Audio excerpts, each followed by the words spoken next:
This MMA 30 segment is powered by The Gun Store. Next time you're in Las Vegas, if you want to shoot a real machine gun, do it at The Gun Store at 2900 East Tropicana. It was a blessing to be put in the main event, and I guess for one bad thing of not being able to fight my original opponent with Carlos Condit, it got put in with a better thing, becoming main event. You know what? I actually do feel like fighting harder now, so I'll fight a little harder than I would have. I think we both match up well. I think it's a pick'em fight, and I think that your chin doesn't know you're a 20-1 favorite, so no sense to worry about that. I'm gonna do everything I can to win this fight, whether it's taking him down or whatever needs be. So I think he's a great character for mixed martial arts, and I think there's a bunch of characters, and he's one of the great ones, and that makes this fight bigger and everything. And I would say to Nick Diaz, keep being yourself. Keep showing up late. Yeah, or don't show up at all. Without a doubt, he's evolved. He's gotten better. I'm sure in a lot of ways, maybe they did match make some of his fights for him, just Strikeforce or whoever was doing it. But without a doubt, he's not the same fighter he was in the UFC. He's much better. Without a doubt, GSP has been fighting always the #1 contender in the world, so he's been facing the tougher opponents. But on the other hand, Nick Diaz was fighting who was in front of him in Strikeforce, and he's been finishing all of them.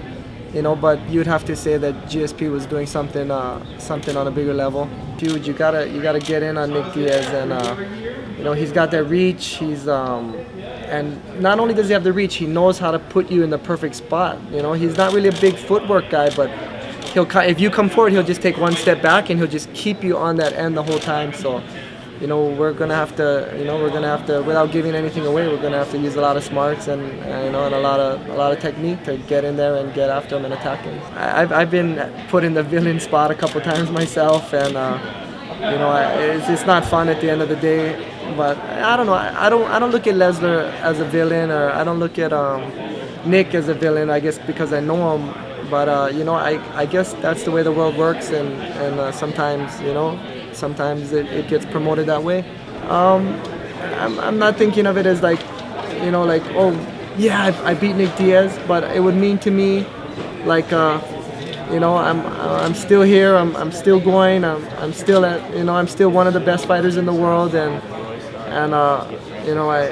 I still, I don't know, I guess words can't explain it. I know I'm older and stuff, but I honestly feel like I'm the best I've ever been. I feel like I'm as violent as I've ever been, and I think I'm getting much smarter,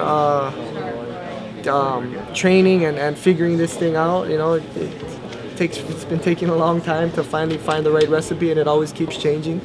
But I think we got some time left. It's like that love-hate thing, always.